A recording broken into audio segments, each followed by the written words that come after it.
créatine et vu que le goût n'est pas bon, je la prends comme ça et je prends très vite beaucoup d'eau.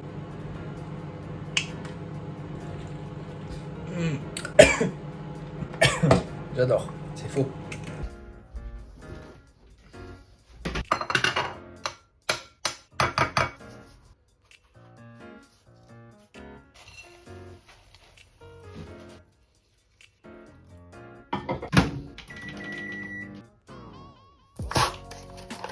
Ça j'adore. Ça j'adore.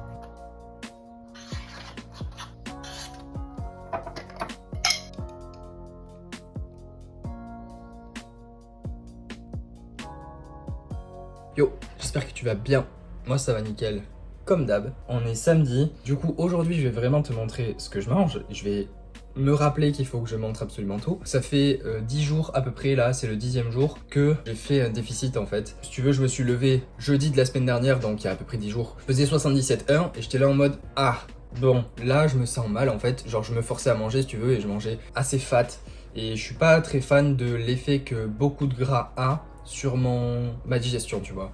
Genre j'avais beaucoup de fromage, beaucoup de peanut butter, donc là j'en ai encore, mais ça rentre dans les macros avec un peu moins de fat, tu vois. Et du coup je me suis dit bon ok, je vais me focaliser sur les glucides, les protéines et de manger à ma faim en mangeant suffisamment de légumes, de fruits, etc. Beaucoup moins de fat, donc pas de fromage, pas autant de peanut butter. Je mange encore des œufs et tout, tu vois, mais j'ai encore quasiment 60 grammes de lipides par jour, je dirais. Donc c'est quand même conséquent, mais en fait j'étais à 90 ou plus les semaines d'avant et ça me convient pas trop, tu vois, genre je sentais que c'était trop pour moi. J'ai compté quelques jours là avant de faire cette vidéo, je dirais que je suis aux alentours de 2200, 2400 cales, un truc du style, par jour. Et là, en 10 jours, j'ai perdu 1,5 kg. Donc c'est pas uniquement du fat du coup, mais là globalement ça fait 2 matins que je me lève et que je suis à 74,9. Donc je vais faire aujourd'hui de déficit, demain, et je vais arrêter, tu vois, parce que j'ai pas envie de descendre trop. Les perfs sinon elles seront impactées au squat et au bench, généralement c'est sur ces deux mouvements que c'est impacté. Au terre aussi ça m'impacte un petit peu mine de rien parce que je ne peux plus mettre ma ceinture au cran habituel.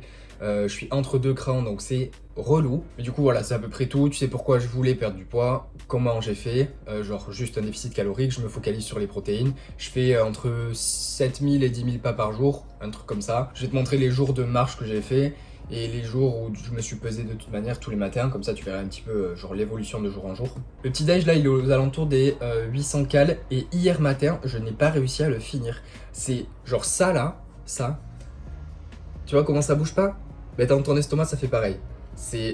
Ça fait du plâtre le truc, ça cale énormément. Donc là t'as un petit déj, il fait genre 800 grammes facile, tu vois, et ça cale bien comme il faut. Il y a 800 cales, mais un bon 800 grammes je dirais. C'est à peu près tout pour le petit déj. Je te montrerai le repas du midi et juste après j'irai faire mon SBD. Let's go. Very similar light towards the top end. You're a little more dicey, a little more of an all-in.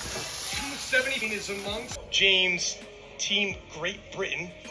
Ty will go to the lighter man if it comes down to that. Oh my goodness.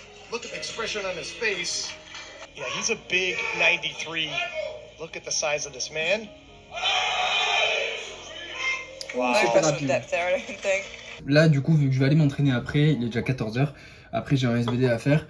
Donc j'ai glucides, protéines, très peu de fat. Donc j'ai riz, poulet et salade. Voilà, pour avoir suffisamment de quantité de nourriture dans l'estomac. Je suis en train de regarder les montres bien sûr. D'ailleurs en passant, Camille, championne du monde, qui a fait un record du monde au squat, junior 52 kg. Donc voilà, gros GG à elle. On travaillait pour ça et ça s'est bien passé, donc c'est très très cool. Je vais continuer de regarder ça, je vais manger et je vais aller faire mon SBD et je vais te mettre ça de suite. All the stupid lies and the stupid games left a vacancy in this picture frame. A prisoner by my own hands. 'Cause if I can't have me, then no one can. I need to heal what I inflict, but I'll burn that bridge when I get to it. As I play roulette with a broken gun, I confess these ends with a sharp and spiteful tongue. So how do I apologize and put the tear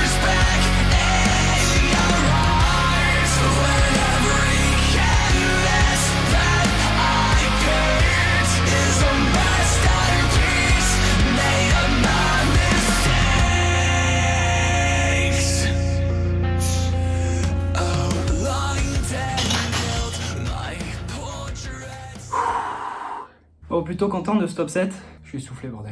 Ça faisait un moment que j'avais pas fait des reps avec 180. La dernière fois que j'ai fait 180 pour des reps, pour un x5, c'était après les France. Et j'avais fait 2 x5 à 180. Mais depuis... je suis essoufflé. Mais depuis, j'avais pas repassé ça. Je me suis mis en tête quand j'ai vu aujourd'hui que j'avais un x5 à RPE7. J'ai du mal à parler, putain. Quand j'ai vu qu'aujourd'hui j'avais un top 7 à RPE7, la fourchette, elle était...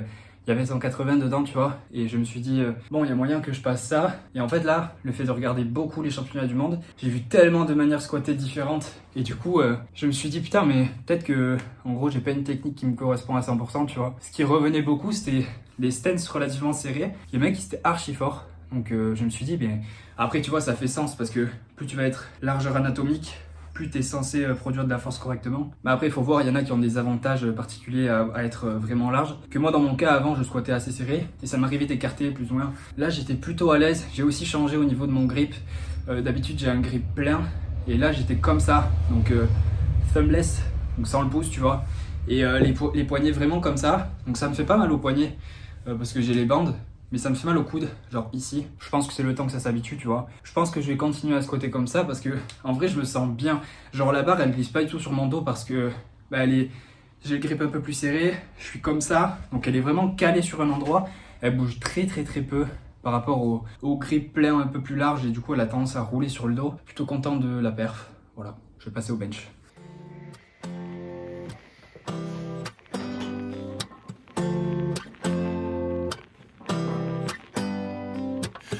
I'm a little bit off today. Something down inside me's different. Woke up a little off today. I can tell that something's wrong. I'm a little thrown off today. There's something going on inside me. I'm a little bit off today. A little bit off today. I'm a little bit off today. See, I'm a little bit off today. I cannot put my finger on it. Got up a little off today just to play that same old song. I don't really wanna try today. I see nothing in my reflection.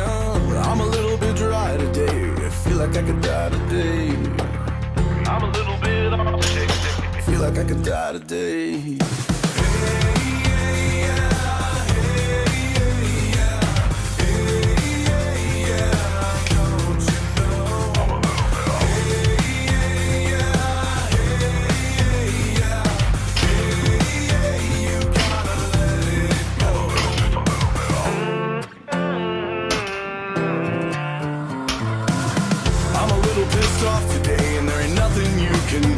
About it. I'm a little put off today and I could not tell you why. Got a really short fuse today. Everyone around me's fucking crazy. I'm a little ticked off today, a little pissed off today. I'm a little bit off today. I told a little white lie today. I smiled and told someone I loved them. I had to say goodbye today to someone that I love. I couldn't even cry today. I think my heart is finally broken. Didn't need a reason why today. I don't need a reason why today.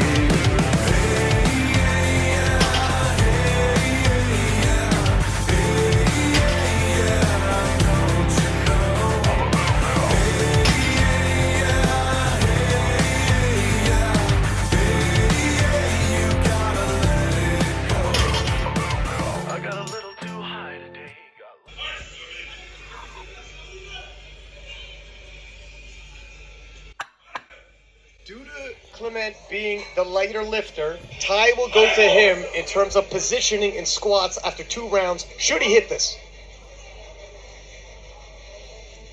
Depth for sure. Wow, that was smooth. Donc du coup, je crois que la dernière fois que je t'ai parlé, c'était après mon squat. Là, on est lundi, et vu l'heure qu'il est, j'ai plus beaucoup de temps pour monter la vidéo, etc. Donc je vais faire un débrief assez rapide. Pour mon bench, je me sentais très bien. J'avais des singles assez légers et des fois 10 qui étaient très bien, vraiment très facile. Et ensuite pour mon terre, j'avais des fois 8. Encore une fois, c'était assez facile. J'avais la barre un poil plus basse dans ma main. Je teste un petit peu, voir ce que ça donne. C'était plutôt ok. J'avais un petit peu de tension en bas du dos depuis le squat que j'avais fait. Et j'espère que t'entends pas trop le ventilo. Il souffle sur ma tête. Et du coup, j'ai eu pas mal de tension au dos, dans mon terre, au bas du dos. Et le lendemain, donc dimanche et même aujourd'hui, et je sentais que c'était pas comme d'habitude, c'était pas des courbatures ou quoi. Tu vois, il y avait vraiment quelque chose de douloureux, tu vois. Une douleur assez vive, on va dire, qui était surtout présente quand je restais pas mal immobile. Le dimanche matin, quand je me suis levé, ça tirait de ouf. Donc ce que j'ai fait, c'est que j'avais regardé un réel de Pana où il montrait ce qu'il avait fait après son lumbago, juste avant les mondes, je crois. Et du coup, j'ai fait en gros ce qu'il avait dit dans sa vidéo, c'est-à-dire que j'ai fait des... comme si je faisais un deadlift tradi, tu sais, plusieurs répétitions, plein de répétitions. J'ai fait des squats à vide, j'ai fait des fentes à vide, et honnêtement ça allait plutôt bien. Genre je sentais que ça allait un petit peu mieux au fur et à mesure du nombre de fois où je faisais mes reps, etc. J'ai été marcher aussi, et du coup ça m'a fait du bien. Là aujourd'hui ça va beaucoup mieux, donc hier franchement j'avais bien mal quand je me suis levé le matin, et genre rien que le fait de faire une légère flexion du bas du dos ça me faisait mal, et du coup là ça va beaucoup mieux. Donc encore une fois, dès que tu as tes douleurs, il faut pas paniquer, il faut juste regarder un petit peu qu'est-ce qui s'est passé, pourquoi tu pouvais potentiellement avoir des douleurs et essayer d'ajuster en fonction de ça.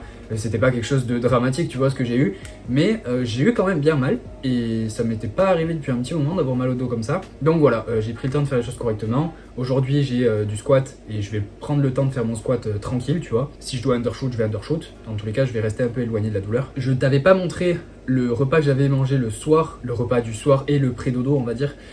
Parce que j'aime bien avoir un dessert un peu consistant. En plat, je me suis fait du riz avec des champignons et des œufs. Et en dessert, je me suis fait genre du skyr avec de l'avoine, du sirop d'érable et une banane. Donc au total, dans la journée, j'étais à 2400 cales.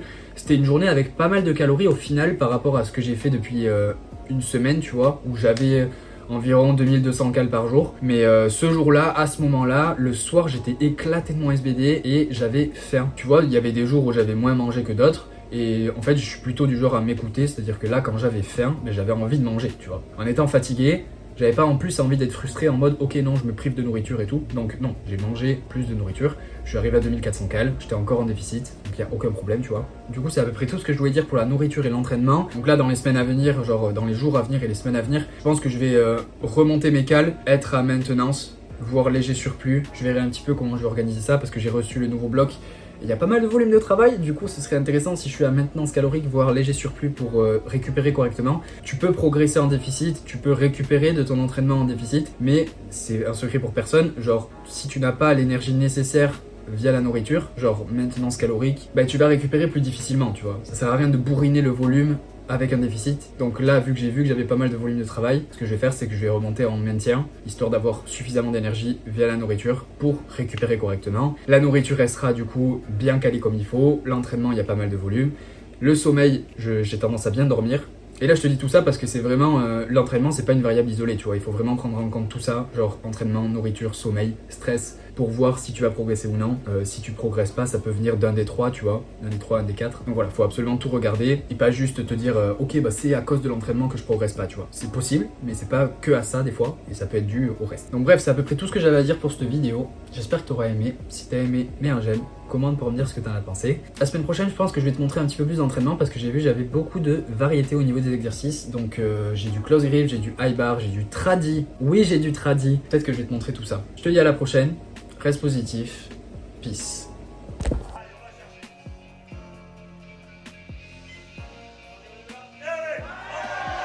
Oh, wow, that was smooth. It actually looked like she had more kilos in the tank. I think so. And Pena was not lying. We might be seeing a star in the making here.